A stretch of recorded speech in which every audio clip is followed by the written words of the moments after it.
simplement, aujourd'hui, il faut consommer différemment, dans le sens où on est en train de sortir de ce qui a été la norme, surtout à partir des années 70-80, c'est-à-dire les supermarchés, les hypermarchés, etc. On se rend compte, et on en parle. Aujourd'hui, c'est encore 70% de ce qu'on achète pour se nourrir. L'alimentaire, c'est 70% dans les supermarchés. Et on pense que c'est moins cher. Alors que de plus en plus, on se rend compte que d'aller voir directement l'agriculteur chez lui. Quand on en a un. Quand on a un. Non, mais parce que. Bien sûr, il y a une vision des villes. Dans les villes, c'est très compliqué. Ah oui. Enfin, il y a quand même en France, on reste un pays rural quand même. Il y a quand même beaucoup de gens qui vivent dans ce qu'on appelle les zones rurbaines, c'est-à-dire des gens qui travaillent en ville, mais qui vivent dans des villages ou des petits bourgs qui sont à 10, 20, 30 kilomètres des grandes villes. Et là, il y a encore des exploitants agricoles. Donc, sortir du réflexe d'aller toujours dans les supermarchés. Alors, il faut aller dans les supermarchés, bien entendu, pour les produits d'entretien, pour plein de choses. Mais pour la nourriture basique de chaque jour, oui, il y a quelque chose à faire en retournant voir les producteurs. Moi, j'entendais l'autre jour à la radio une dame qui disait: ah ben moi, pour bien faire nourrir mes enfants, je les emmène au McDo parce que pour 10 euros, j'ai un repas complet. Mais 10 euros, c'est une fortune pour un hamburger. Moi, je peux vous assurer que mon petit boucher, pourtant, c'est à Paris, dans un quartier chic. Ben, le hamburger, enfin le steak haché, il me coûte 1,50. Et je peux te dire que attends, le hamburger ou le steak haché? Le steak haché, bah oui, mais enfin. Bah oui, mais... Et après, le petit pain, ça coûte 1 euro. Tu mets un petit peu de fromage dessus et t'as un super hamburger avec de la bonne viande française. Donc, non, il faut qu'on puisse sortir aussi du réflexe, du tout fait, et revenir, peut-être en prenant du temps, à une cuisine qui... Revenir tout simplement à la cuisine, parce qu'aujourd'hui, on ne se fait plus à manger, et c'est bien dommage. Perico, c'est pas toi qui vas dire le contraire. Je vais le dire différemment. Ah. La course contre la montre dure depuis une dizaine d'années, où le gouvernement a fixé au dernier jour de février la fin des négociations, où grands distributeurs et industriels doivent se mettre d'accord, sans savoir au départ si les producteurs, les paysans, s'y retrouvaient. Aujourd'hui, la loi Egalim est intervenue.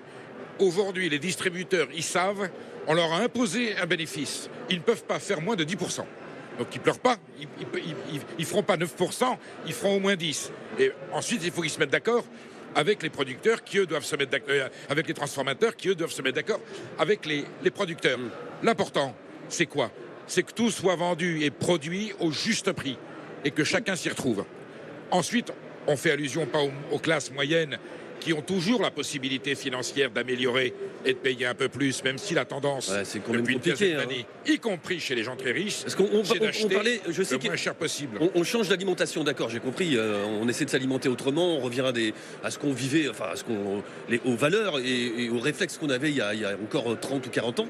Je suis d'accord, mais tu vas dire ça à la ménagère qui travaille toute la journée, qui est mère célibataire ou pas, peu importe, et qui rentre le soir à 19h du boulot, et qui doit s'acheter un paquet de pâtes. Le paquet de pâtes, il a pris 40%, je ne sais pas, depuis un an. Tant que c'est pas de la malbouffe, c'est pas un problème. Ah oui, mais et sous prétexte que les pauvres... Mais ton paquet de pâtes, quand il a pris 30%, tu fais comment? Non, c'est pas un discours politique acceptable que de dire les pauvres ont droit de se contenter de la malbouffe. Ça, aucun journaliste, aucun homme politique, aucun syndicaliste agricole a le droit de le dire. Donc, faut trouver une circonstance. Quel est le problème?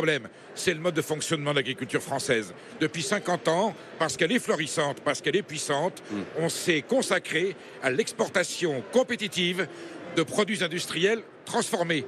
Nous devons revenir à une agriculture qui nourrisse le pays.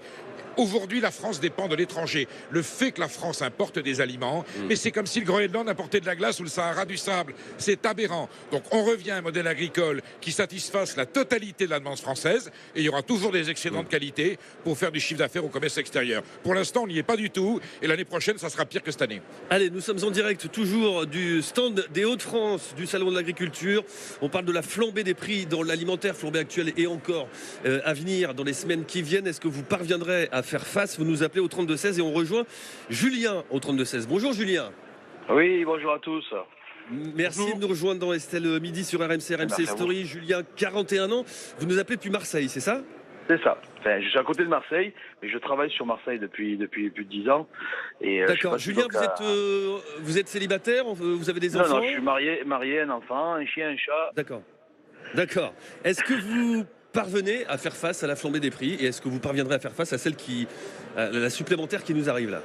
De moins en moins, c'est de moins en moins facile. Après, je suis un peu d'accord avec ce qu'a dit Fred. et Perico, moi je suis un peu comme Fred. Le truc qu'il y a, c'est que mon ancien métier, justement, j'étais de la restauration. Et je pense que d'aller manger un burger à McDonald's pour 10 balles, moi aussi je trouve que ça fait très cher, alors que comme il dit, acheter un steak haché, prendre du pain, même chez le boulanger, hein, et faire son burger soi-même, ça coûte au moins 2 fois moins cher. Et avec des produits qui sont français et qui sont très bons, quoi. Et ça 100 fois meilleur.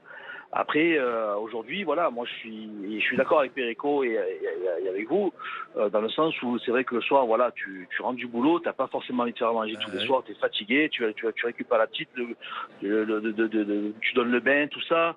Et voilà, Julien, à moins que je l'ai pas entendu, mais votre compagne, elle travaille également?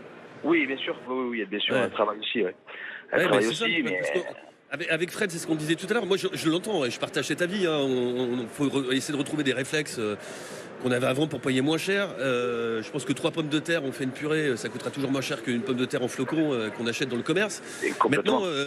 Maintenant, oui, mais le problème, c'est qu'il y a 30 ou 40 ans, il faut dire les choses telles qu'elles sont, hein, sans choquer personne, mais il y avait la maman qui était quand même encore au foyer, donc il y avait quelqu'un, ou en tout cas elle travaillait, on rentrait plus tôt, donc on avait le temps de cuisiner. Aujourd'hui, il y a cette réalité-là que nous décrit aussi Julien, Mathilde. Oui, mais tu vois, moi, dans mon village, on est 800 habitants. On a ce qu'on appelle le mini-marché, qui est un marché qu'on a mis en place entre habitants, en lien avec des producteurs locaux. Ce qui nous permet, tous les mercredis et tous les vendredis, de passer une commande auprès des agriculteurs du coin, auprès des producteurs du coin, et d'aller chercher les vendredis où on se retrouve entre habitants, on va boire un coup ensemble.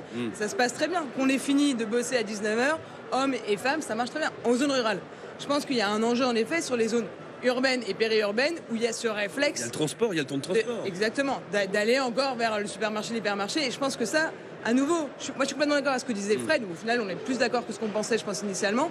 Ces changements de modèle, là où ça va être le plus dur, c'est en zone urbaine, où on est tellement déconnecté du monde agricole que ça va être compliqué de le mettre en place. Pour autant, il y a des choses qui avancent. Quand on regarde, si je donne un autre exemple qui va dans le bon sens, à mon sens, une coopérative de consommateurs qui s'est mise en place, qui permet aux consommateurs de définir les critères des produits qu'ils veulent avoir et qui permet derrière d'avoir un juste prix pour les agriculteurs et un juste prix pour le consommateur, ça marche. Ça s'appelle C'est qui le patron et ça cartonne. Oui, non, mais c'est vrai, par exemple, pour prendre l'exemple de Paris, s'il n'y a plus Rungis, on meurt de faim à Paris. C'est-à-dire que l'Île-de-France ne produit que 3% de ce qu'il consomme au niveau agricole. Donc automatiquement, la réflexion que je faisais, c'est vrai que c'est beaucoup plus simple quand tu es en zone urbaine, surtout, rurale et surtout urbaine, proche des grandes villes. Mais il y a des choses à faire. C'est-à-dire qu'il ne faut pas penser que manger, c'est prendre un plat préparé. Parce que le plat préparé, tout fait, il est industriel, il y a plein de sel, il y a plein de sucre. Au départ, c'était fait pour dépanner. La conserve, tout ça. Voilà. Il faut savoir ce que l'on veut. Est-ce qu'on veut vivre mieux dans un monde équilibré? Et on sait qu'avec la surpopulation et les enjeux climatique planétaire, ça va être de plus en plus prégnant et de plus en plus urgent, ou est-ce qu'on veut continuer à consommer n'importe quoi au prix le plus bas? Et là, on va dans le mur. Donc, on est au pied du mur. Et ils sont en train... Mais là, les pouvoirs publics et les instances agricoles, elles l'ont compris. Est-ce qu'on peut dire aux consommateurs? Perico, Fred et Mathilde, il y a une chose qu'on n'évoque pas depuis tout à l'heure. C'est bien beau, moi, c'est bien gentil de dire je vais aller chez mon agriculteur du coin, acheter mes œufs et mes patates. Oui, mais tu sais qu'aujourd'hui, il y a nombre d'agriculteurs qui, sans l'industrie, la grande industrie agroalimentaire, ne pourrait pas survivre. Mais il s'agit pas de ces tout à l'heure, je parlais de allez, faites votre purée avec 4 patates et ça sera très bien. Et je vous disais, ça coûtera moins cher que la purée en poudre. Vico, si je me trompe pas, non, je suis pas d'accord. Attends, mais elle fait vivre combien d'agriculteurs dans les Hauts-de-France? Les maquettes dans les Hauts-de-France, ils achètent. Je suis obligé d'intervenir paradoxalement pour défendre Nestlé. La purée mousseline, c'est de la purée de Picardie transformée en purée sèche. Quand on met de l'eau, on retrouve une pomme de terre. La seule chose qui se passe, c'est que si les grands distributeurs refusent de payer à Nestlé le prix de revient que coûte la purée mousseline, là, elle ira chercher de la pomme de terre allemande ou hollandaise dégueulasse.